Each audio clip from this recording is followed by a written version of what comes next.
আপনি চালান করে দিবেন 2 দিন 7 দিন পরে জামিন হবে, এটা হবে না।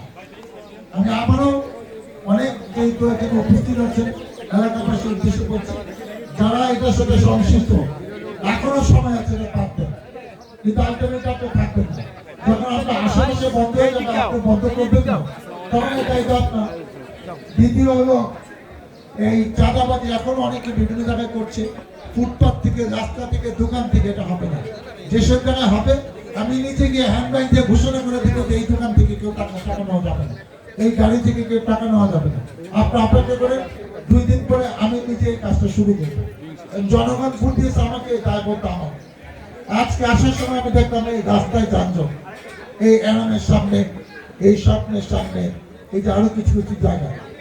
আমরা কাল পরশু এই মিশন আসবে এবং যানজট নিরসনের জন্য আমাদের ছাত্রদলের যুবদলকে ড্রেস পরিয়ে দিব পৌরসভা। এখানে আপনার 2 দিন পরের থেকে আমি দায়িত্ব নিলাম, 2-1 জায়গায় আমাকে দেখবো এবং প্রত্যেকটা জিনিস কিন্তু লাইভ প্রচার হবে, আপনারা বুঝবেন যে এমপি সাহেব নিজের মাঠে আছে। আর একটা হলো আশুলিয়াতে একটা সাধারণ মানুষ চাঁদাবাজি অভিযোগ করছে, আমি তার নাম্বার রাখছি, পাশে প্রতিবেশী এবং প্রতিবেশী, যে আমি এটা ক্যামেরা নিয়ে পুলিশ নিয়ে সেখানে যাব, এটা লাইভ টেলিকাস্ট করে দিব। ওকে বাসা পেলে তো ধরা হবে, না পেলে দেখবেন এটা যখন প্রচার হবে তার নাম, বাপের নাম সহ, ওই লোক থাকতে পারবে।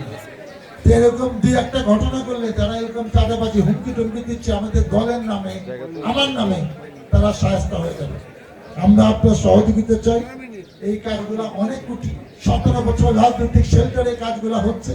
নতুন কথা বলবো, অনেকে পাত্তা দিচ্ছে না, গুরুত্ব দিচ্ছে না। ওই অনেকে বলে যে পুরান পাগল ভাব পায় না, নতুন পাগল জুটছে, অনেক রকম গল্প কাহিনী বাজারে প্রচারিত হচ্ছে, কিন্তু এটার কোনো বিকল্প নাই। আমি আপনাদের সহযোগিতা নিয়ে, আমার দলের সহযোগিতা নিয়ে এই ব্যাপারে আমি আন্তরিকভাবে কাজ করতে চাই।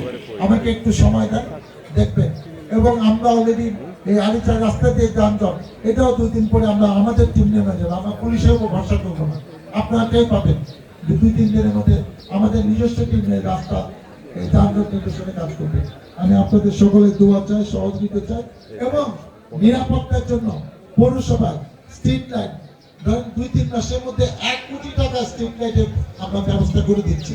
কারণ একটা জায়গায় যদি আলোকিত থাকে, মানে সেখানে যদি অন্ধকার না থাকে, এমনি কিন্তু নিরাপত্তা বেড়ে যায়।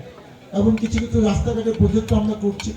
আপনি 3-4 মাসের মধ্যে দৃশ্যমান সাভারে শান্তি অবস্থা বিরাজ করছে, দৃশ্যমান উন্নয়ন হচ্ছে, এটা আপনারা বুঝতে পারবেন।